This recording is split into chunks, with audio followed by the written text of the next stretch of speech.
Hello friend, welcome to my channel.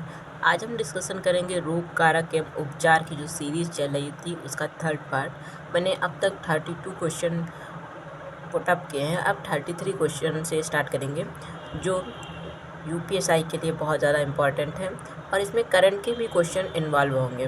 Question number 33 कहता है कि जीका वायरस रोग मुख्य रूप से किसके द्वारा संक्रमित के कारण होता है। किसके द्वारा होता है? ये एडीज मच्छर के द्वारा होता है। एडीज मच्छर से ही हमारा डेंगू नामक रोग भी होता है। दूसरा क्वेश्चन होता है कि 34 नेफ्राइटिस एक चिकित्सा स्थिति है जो किसको प्रभावित करती है? वो वक्र को प्रभावित करती है। इसे कहते हैं किडनी। किडनी की जो सर्जन की इकाई पूछे तो नेफ्रॉन बताओगे।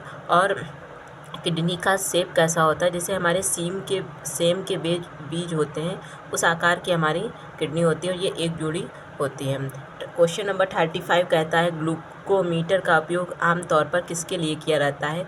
ये किया जाता है अल्प रक्त शर्करा हाइपोग्लाइसीमिया के कारण में प्रयोग किया जाता है। क्वेश्चन नंबर 36 कहता है एंथ्राक्स के टीके की खोज किसने की थी? तो ऑप्शन नंबर ए सही है। लुईस पास्चर साहब ने एंथ्राक्स के टीके की खोज की थी। यह रोग मनुष्यों और पशुओं में बहुत ही खतरनाक रोग होता है। क्वेश्चन नंबर 37 कहता है निम्नलिखित में से कौन सा रोग प्रोटीन की कमी से होता है?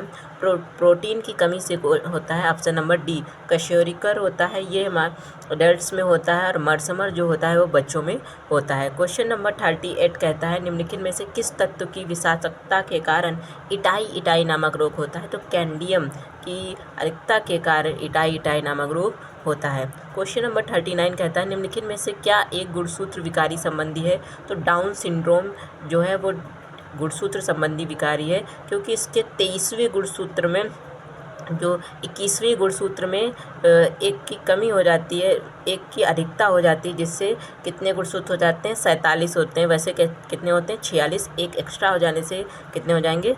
47। और ये किस की भांति हो जाते हैं? मंगोलियों की भांति हो जाते हैं।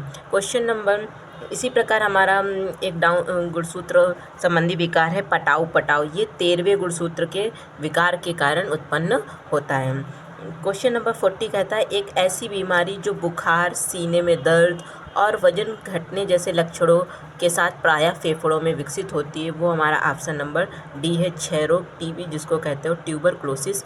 ये ट्यूबरक्लोसिस बैसिलस नामक जीवाणु के कारण उत्पन्न होती है। निम्नलिखित में से क्वेश्चन नंबर 41 कहता है कि निम्नलिखित में से किस खनिज के अभाव के कारण ऑस्टियोपाइरोसिस हो सकता है? तो कैल्शियम की कमी के कारण ऑस्टियोपाइरोसिस होता है। यह हड्डियों में होता है। प्राणघातक बीमारी इबोला उत्पन्न करने वाला कारक कौन सा है?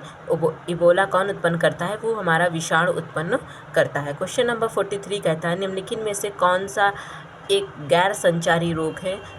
ऑप्शन नंबर बी सही है मिर्गी कैसा है? गैर संचारी रोग है। मिर्गी में व्यक्ति को दौरे पड़ने लगते हैं और वो अचानक गिर जाता है और अपना संतुलन खो बैठता है और उसके हाथ पैर जो होते हैं वो मुड़ जाते हैं और बेहोशी की अवस्था में उत्पन्न होता है, मुंह से झाग निकालने लगता है। क्वेश्चन नंबर 44 कहता है निम्नलिखित में से किसके द्वारा श्वसन तंत्र के रोगों का उपचार किया जाता है? तो किया जाता है फुफ्फुसी रोग विशेषज्ञ के कारण श्वसन तंत्र के रोगों का उपचार किया जाता है। क्वेश्चन नंबर 45 कहता है पशुओं में मुंह का पका रोग किसके कारण होता है? ये हमारे वायरस के कारण होता है। क्वेश्चन नंबर 46 कहता है मायोपिया जिसको कहते हैं निकट दृष्टि दोष नामक नेत्र रोग को ठीक करने के लिए किस लेंस का उपयोग किया जाता है? वो किस लेंस का प्रयोग किया जाता है? अवतल लेंस का प्रयोग किया जाता है। एक ट्रिक है दूना करके।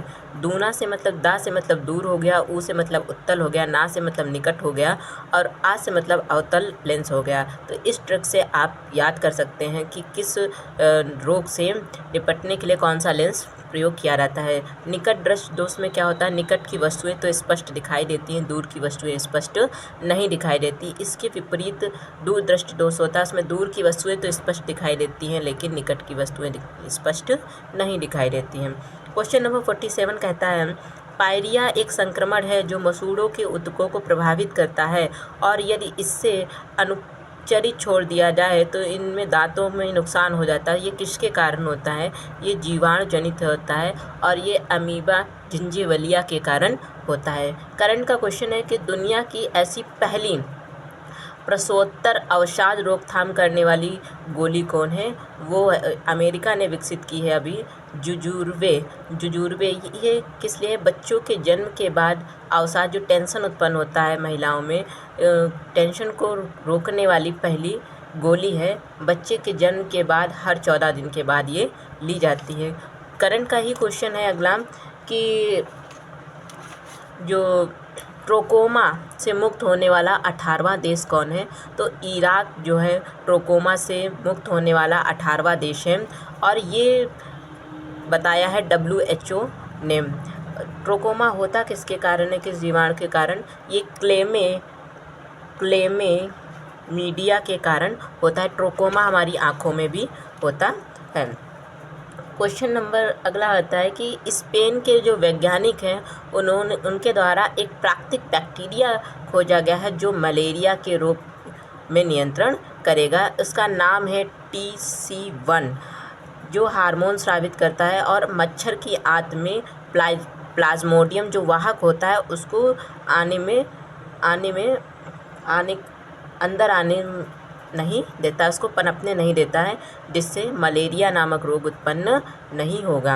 एक क्वेश्चन पूछा जाता है कि किस विटामिन को सौंदर्य का विटामिन कहते हैं? तो विटामिन ई को सौंदर्य का विटामिन कहते हैं। विटामिन ई की कमी से बांझपन नामक रोग भी उत्पन्न होता है। क्वेश्चन आता है कि बाल गिरने का कारण किस विटामिन के कारण होता है? तो विटामिन B7, जिसको बायोटिन कहते हैं, इसके कारण बाल गिरते हैं। Thank you for watching.